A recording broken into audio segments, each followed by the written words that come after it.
Manfred, can I ask, when you came to Denmark, to Copenhagen, Yes. from Hamburg, how old were you? I told you I was 7-year-old. And your sister was 4? Oh, yes. What was your sister's name? Leah. Leah. And you started learning Danish quite quickly? Surely. And About 3 months I could already speak Danish. and the school you went to, was it And at the same time, in the same class, I had, in Hamburg I was in the second grade, yes, but because I couldn't speak Danish, the director he put me in the first class. But I was very, I can read German, I can read Hebrew already, and mathematics I was more than the first. The boys there, they was reading Aleph, Bet, Bet, Bo, and I already the teacher he saw that I not was there because only if I had to learn the Danish. I was in the first class, but I was reading German very good, you see, and I had there 3 boys, which the mother was acquainted to my mother. So I had chaverim at the same time. Friends. And one of the boys, he was the boy of one of the rabbis. She came from Germany. He was a Danish, but he was rabbi in Beuthen.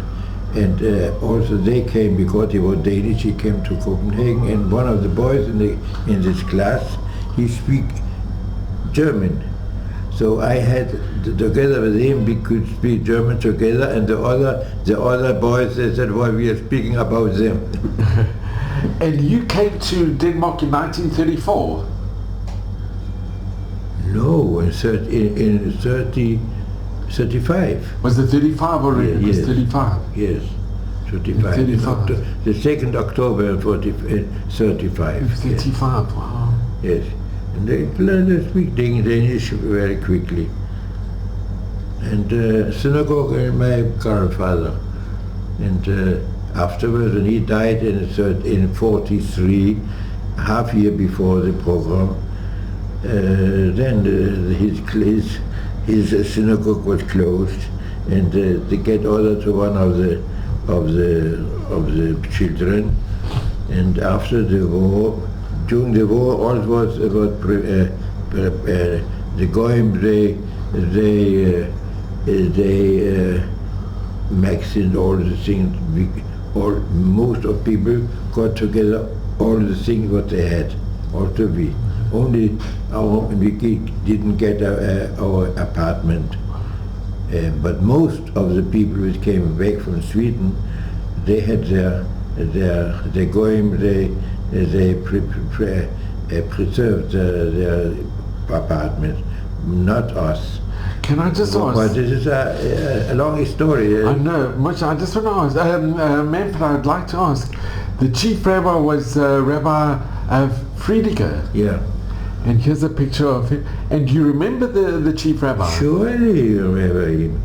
I get a book who he signed it. He wrote Jewish history in Danish. This is inside the main synagogue in Copenhagen, and he was sent to Theresienstadt. Yes. But he came back. So, can I just ask, what do you remember about when the Germans occupied Denmark? What do you recall? In the beginning, the Germans, they were not seeing them, and the soldiers, nothing special. Also in about 42 or 43, the Danish underground, they make sabotage against the Germans, and then they began with against the underground, and then Eichmann came in August 43, and then he decided also to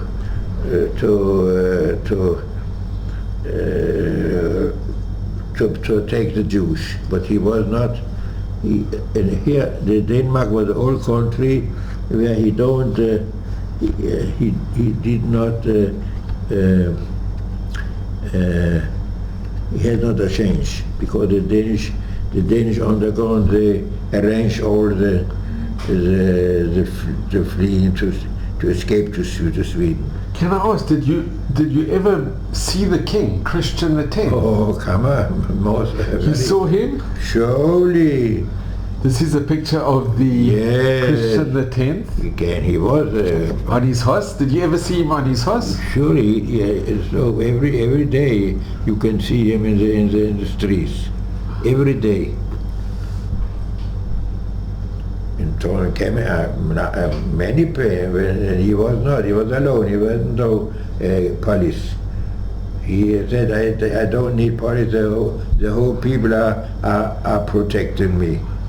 And then when I saw him, I said, And can I just ask, you never had to wear the yellow star? Well, no, in Denmark not. Because is it true they say the stories that the King of Denmark... There is a very nice zipper, but it's not... It's not so true. It is a journalist in Sweden. He made the zipper of it. The story, but it's not true. No, but it could be so, because he was a big against the German. So he was very good to the Jews. Surely, I can tell you an anecdote. In '33, when Hitler began the 1st April in '33, 2 weeks after this, there was the 100th year of the synagogue in Copenhagen, and the king was invited to come. And what happened? Then the Gaboim. And this is a picture of the Aron Kodesh from the synagogue. Yes. The Gaboim said, "It is not good that the king shall come to the synagogue, because we will not be against Germany. You know, politica." And then the king said, Dafka, I will go to the synagogue. And all the newspapers in the whole world are writing that the Danish king is going to the synagogue. And he went? Surely he went to the synagogue, yes. And this was in Germany, they saw that in Denmark the king is going to the synagogue, and Hitler began the regime in Germany. It's amazing. That was a very good. If you can take the newspapers from the year April '33, and you will see all what the journalist was writing.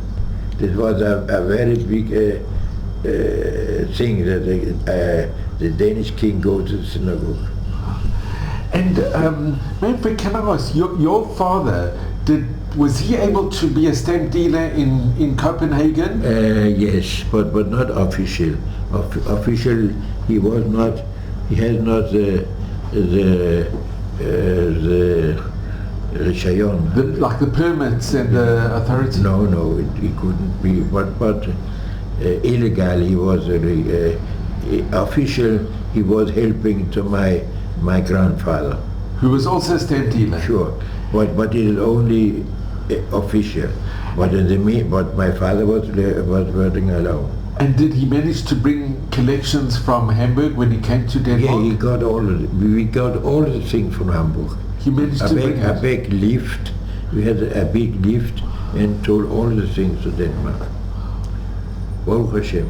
It's an ace. It's a miracle. It was in '35. In 35, in 35, it was possible, you know, and also the custom, the custom official, when he came, he made a plumber on the thing, and he said to my father, and why I also can go with you. Wow. Okay, they were most of the officials in Hamburg, officials, they had to be Nazi, but they were not Nazis at all. And this was in Hamburg? I said to you, I don't feel anything about Jews and negative Jews. And Manfred, growing up in Copenhagen, did you make more friends, and did you become more Danish? Or? Surely, the citizen of Denmark, I only get, in Denmark you have to be 15 years to be a citizen. So I got the Danish nationality only in 51. 51? Yes.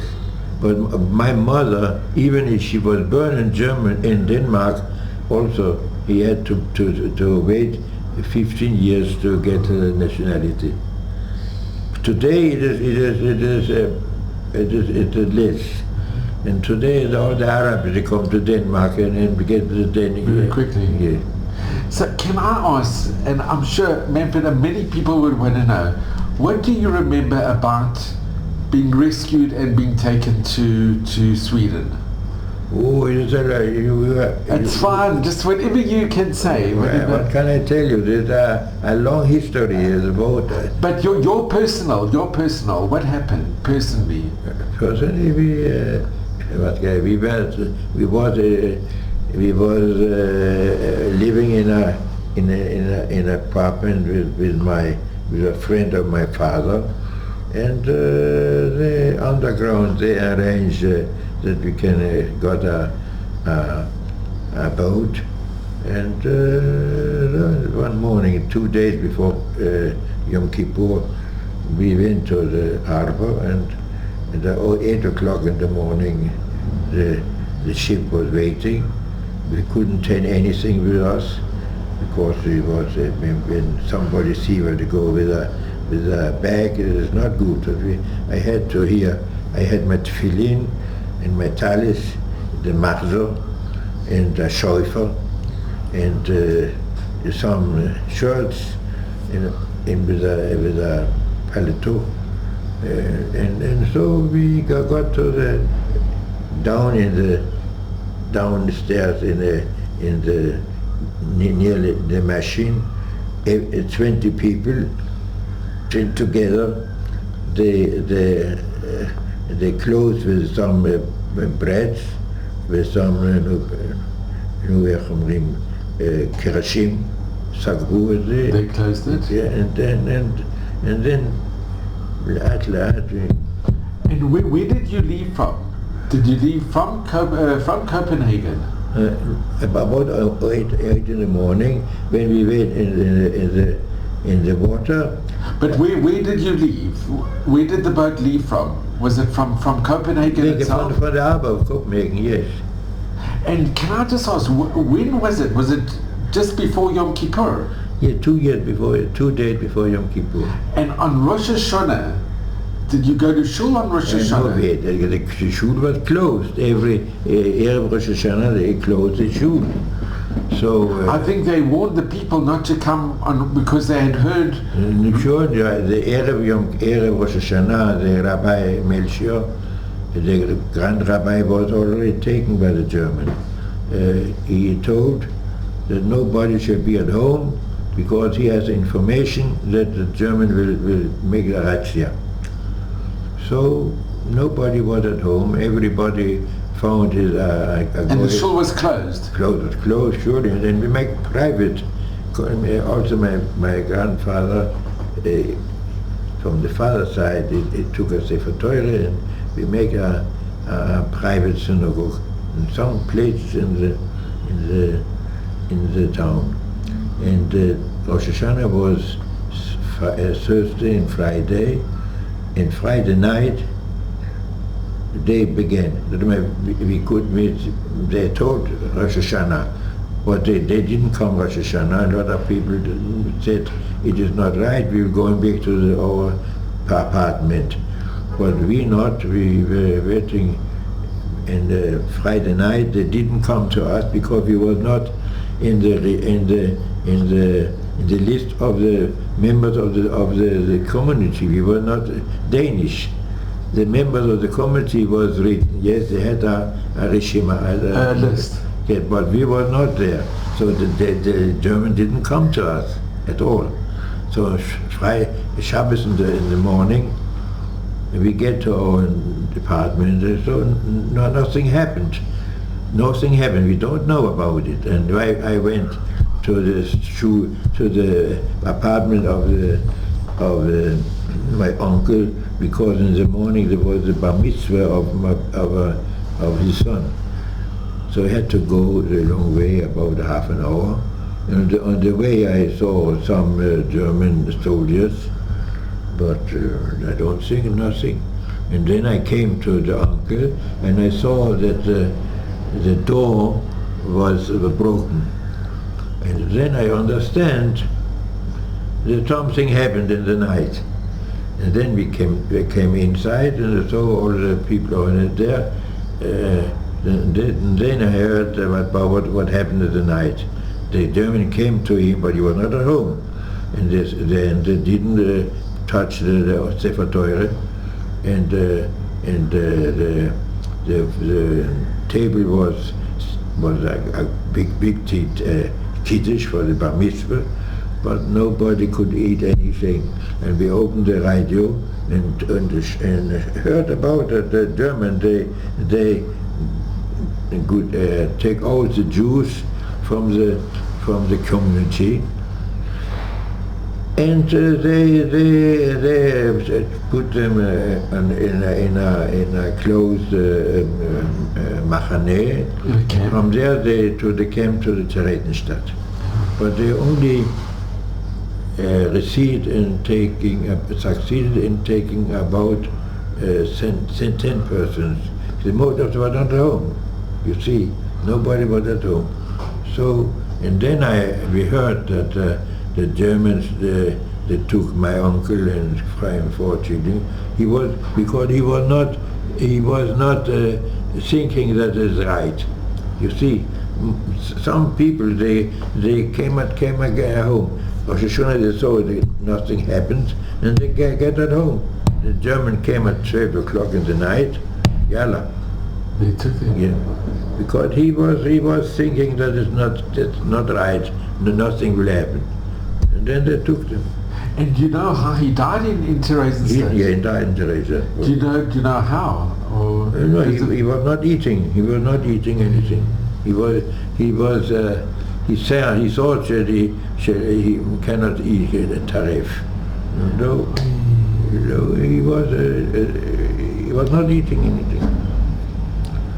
And his wife and the children, Baruch Hashem, they came back. So your family, Baruch Hashem, they never took your family? All their family, they all came to Sweden. And my grandfather, from father's side, he came Kolnidre. He was on the ship Kolnidre, and he played the Kolnidre on the water. Yes, and in his master, but he take to Sweden. The big master what he had, in a Havdule with Tefillin, Besumim, so he came to Sweden. Wow. In Malmö, he came in Leil Kolnidre.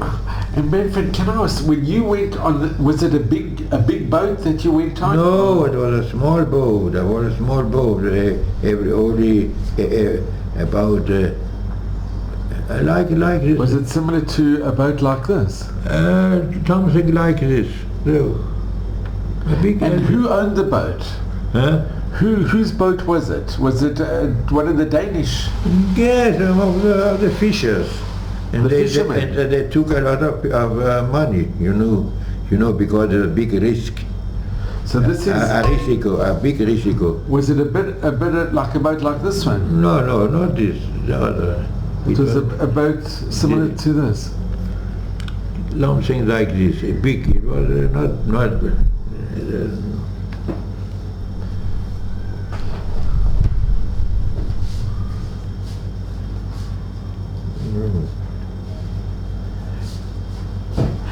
who was it? Your parents and your sister, and who went on the boat? It was your family. Okay, my old father, mother, my sister. The other was I don't know who was it. Jews. And were you scared at all to go? Like sardines. But were you very scared? Were you frightened? Yes, because though what happened, the German was in the water. Yes, you see. But I heard that somebody gave them also. It's not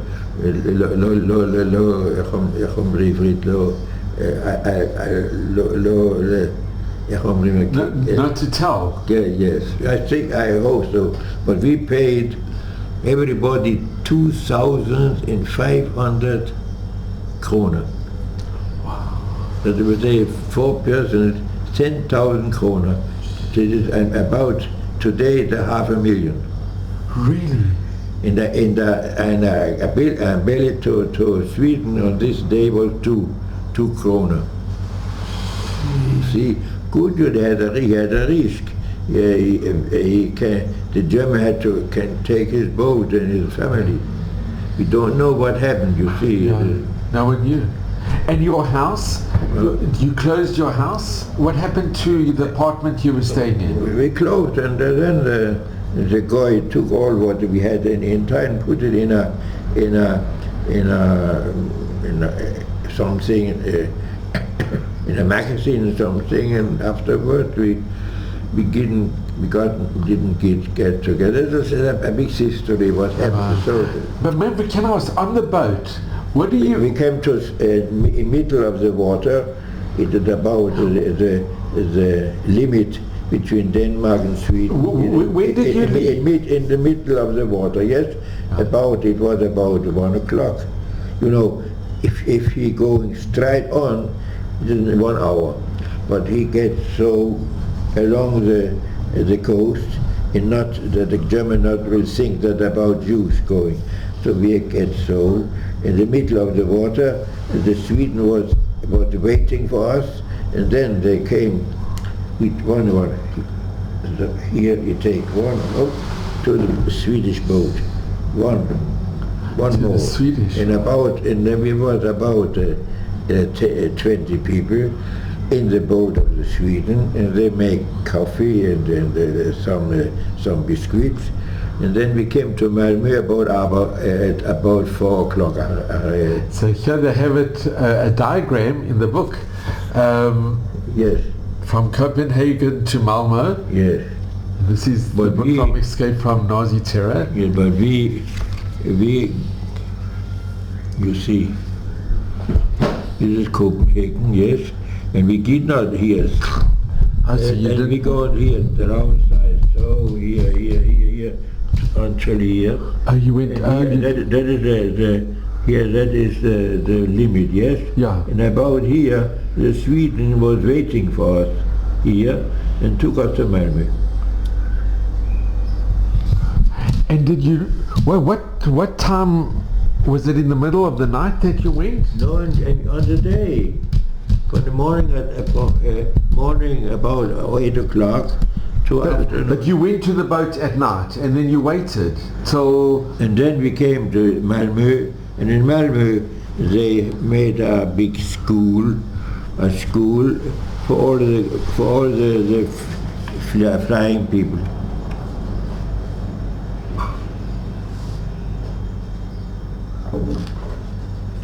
And in Malmö, who came to receive you when you came to Malmö? The Rabbi Berlinger. Rabbi Berlinger, he was on the harbor, and he received us. And the whole night we were going here and asking if you have seen this people, because know anything about the grandparents, what happened, because there was no telephone, nothing. It was not so easy. So. And how long did you stay in Malmö? Only 3-4 days. And then they sent us to another place in Horrid, and Shana Rabbah, we went to Hildesheim, to the big hotel for the plating. For the refugees? Yeah, yes, refugees. And then after the old people stayed there, and the more younger people, they went. I went to Göteborg. There was a school for the Danish refugees. And my father went to Helsingborg. There a colleague of my father, a Goy. When we came to Sweden, he wrote a letter to my father. I am very glad that you came to Sweden, and here I send you 200 Swedish crowns for to begin something. You don't know that we had money with us. Very nice. And then he wrote to my father, I am ready to take you in my, he was also a stamp dealer, to take my father in the shop of him. My father very glad, so we took to Helsingborg and found a little apartment. All right. No, after the first month, my father said, no, must go it. To give away. What he goes said, I sent you 200 crowns. Wow. You see what is that is a goy. The whole, he was taking my father because he wanted to get his money. You see, no, that goy. Wow. So my father, they stayed. We got money. My mother got the Yerusha from her father. That's the exactly on the same week when we had when we need the people. My father again get inheritance. Yerusha is the inheritance. Yeah. So my grandfather, he helped us twice. When we came from Germany to Denmark, he helped us, and when he died, half years ago, my mother got the Yerusha. That's the inheritance. So he had with the money, was rest of the money, my parents were living in Sweden to the end of the war. And did your father manage to work as a stamp dealer? No. What can you do? No, he had no stamps. Nothing. So he was sitting with Chevra, not doing anything. And where were you staying for most of the time? I was in Göteborg. There was a Danish school for the reviews, and I was living in a Jewish family. Is it near? In Göteborg. You know Sweden. Göteborg is the harbor, the big harbor. Oh, the big harbor. And did you ever go to Stockholm? I have been in Stockholm, and my dad owned most of the Danish that got to Stockholm. I had a aunt in Stockholm, and I visited her. I visited her when it was Azerbaijan, I think it was in winter. Yes. And here's a picture of you in 1943. No, 44 in the summer. It was in 44. Yes. After I was 15 years, 15 years, 16 years. I visited because Hildesheim and Göteborg is only 50 kilometers. So I had a bike, and when I had time, I come to see them. So this was actually before you went to. This picture was taken before. No, before. When I was living in Göteborg, they were living there. So I had the possibility when I had Sunday, we was not learning not much. I took my bike and came to see them. Sure, this is amazing. 50 kilometers is not so. In Sweden, it's so like so. And you managed to get a bicycle? Yes. When you were in Sweden, you got it was the first time I got... It's a wonderful picture with you and your grandmother. So... And then I just want to ask, how long did you stay till when the war finished? Immediately did you come back to Denmark? About 1 month they arranged, almost arranged the Danish ambassador in Sweden. They arranged all the things. We didn't do anything. I got a billet. A letter? Yes, exactly the day, when, what time, train with the train and so the boat and so. And then you came back to Denmark? Sure, he came. And the apartment that you had? No, there was no apartment more. We had to seek something, and it took time until my mother found something. And Manfred, can I just ask, and your sister and your father and your mother, you all stayed together back in Denmark when you came back? No, I came 2 days before my parents. You came before? Yes. It was, every town was arranging. They were in Helsingborg. It is only 4 kilometers to Denmark, but Göteborg is about 300-400 kilometers. Wow, because it's so... I got to my uncle. My uncle got back there. I was 2 days, and then I came to the Goy where we had been, and the Goy was astounded. What, are you coming back? He thought we were still in Sweden, not coming back. But did they? And he was a big gunner.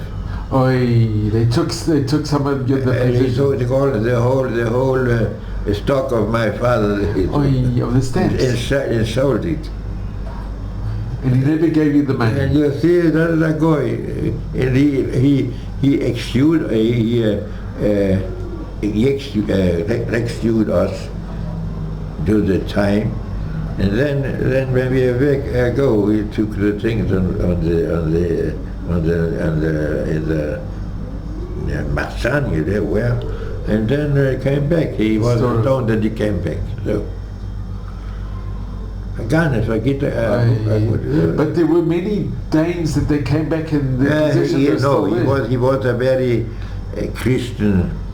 He was praying all this, but he think the Jews are not coming back. He said that he thought maybe we were staying in Sweden. Wow. But Manfred, there were other families where they did get all their possessions back. There were other families. Most of them got back. Yeah, most of them came back with all the things. Yeah. Most of them. But there was some was not. We was between them. We did not get back the things. And can I just ask, when you came back, you stayed together as a family? Surely, and I got to the second the school. I was in the second in gymnasium, and then to learn to make the Backboot. The matric. Yeah, and then I got to Switzerland and the Central Institute of Art, and I was a manual work. I was a teacher of manual work, and I was sent to Persia. And in Persia, I married. Iran. Married, and so in 58. In 56, no, in 58 we came to Israel. In 58? 58, yeah, that's all. Good. So Manfred, I just want to thank you again. 1 minute. I am so grateful to you. And I just want to mention, this is something unbelievable. You have, and it's closing the circle, you received from the Israeli government, this is an official with from the government, and you from the president's. It was President Rivlin that invited you to a concert, and you were with the President of Israel and with the Danish ambassador. Yes. And you were together with the. It's very nice. This was in the house of the. And then I saw Ari Kurzweil. He was also there. And do you keep in touch with the other Danish? Yes, I know, but I know, but here in Israel you're not seeing very much, because most of them today has his family, and we have not connection. They are the Danes in Israel, but they're not. They're no. The second generation. We have no relation. I have a relation with my friend in Yerushalayim. That's all. And I'm phoning to Melchior in Renana, maybe, and I have also a mishpucha in Kfar Saba. No, I have Baruch Hashem. I have so much. You've got such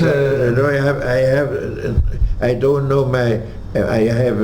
You're the Gabbo of the main shul. I got the main shul, and I have a mishpucha in the whole. I have a Bnei Dodim children in Tzvat, in Ashdod, in Bnei Barak, in Beersheba. I have time. So, Manfred, I want to thank you very much, and you should just have mazel bracha. Yeah. And I just want to ask you, lastly, what message do you give to your grandchildren and great-grandchildren and the future generations? That they shall lishmor Torah mitzvot. That is the message. That's all. What can I? That we all, Baruch Hashem, and most of the grandchildren, they are learning in yeshivas. You must be very proud, and I'm surely. And your parents and grandparents are very proud. Of my grandchildren, I have two. They're rabbis, not in function, but one is in Tzvat. He is. I hope he will give a place where he can be rabbi. He is rabbi, but not in function. He is studying more. And the other, he is rabbi, but he is not working. He is not serving as rabbi. You see, rabbi comes the yore, yes, and then he can continue as rabbi. He continue with all the things. Baruch Hashem. Yeah. So, Manfred, thank you very, very much. I'm extremely grateful to you. No. Kol tov. No, I have no. Wow. You will. Manfred, Please, one more. Okay, Manfred, I'm so grateful to you. Sure. Take one more. Taste one more. Okay. Manfred, we have an original pamphlet that the Germans dropped in Denmark. Yes. Can you explain what this pamphlet is that you kept? Yes, they are telling us they will protect us from the English, from the English soldiers, protect us against the English. He will only come to protect you, and not. We are glad to help us against the British. That's all. And it was in Denmark and Norway. But in Norway there was a big war. In Denmark they took the occupators in 4 hours. There was nothing there was not time to make a war in Denmark. And this is an original. Surely. And where did you find it? Who I found it? They throw it down from the air. And I took one of them and I took it home. And you kept it all the years? Surely. And it's written in Danish? No, it is Danish, but it's a Danish. What can I say? A geagte Danish. It's not No, it's a very, Danes, they make fun of it. And out and grown, they no, think Danish, Norwegish, German. A mixture. A mixture, yes. They were טיפשים. They were very foolish. אם הם כבר רוצים לעשות משהו אורגינל, זה יותר טוב לי נכון. And Manfred, can I just ask, when you were in Denmark, did you ever have any bad experiences with the Germans, occupational, with the soldiers, the German soldiers? We're speaking with them, yes, surely. But was there any bad interaction? No, not at all, not at all, no. The whole soldiers in Germany, they were coming to us in Denmark to make a recreation. They weren't SS, or they weren't. They had nothing against the Jews. The Jews only began in '33 when Eichmann came to Denmark. Until the summer of '43, there was nothing against the Jews. The synagogue was open, but we were fearing what can be. We don't know, but you heard about what happened in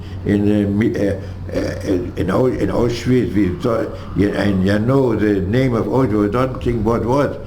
Nobody was thinking what happened. In America, they don't exactly what happened, but we don't know anything. You didn't know? Nothing. And when did you first get to know? After the war. After when the Russian came to occupy Auschwitz, all this, and they told what happened, then we were saying that was propaganda of the communism. We don't believe what they are saying, that it was true. Only afterward, when they came back from we understand what happened. But during the war, we couldn't understand what was. The Americans, they know, but they do anything. Also the British also knew. Thank you so much, Manfred. I'm so appreciate.